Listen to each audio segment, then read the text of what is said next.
সেই অত্যাচার নির্যাতনকে স্মরণ করুন, অতঃপর জনগণের সাথে যে দেওয়া ওয়াদা সেই ওয়াদা পূরণে সচেষ্ট হন।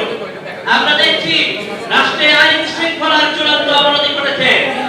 আপনি দেখেন আমাদের এই কয়েকদিনে কত শিশু নির্যাতনের শিকার হয়েছে, ধর্ষণ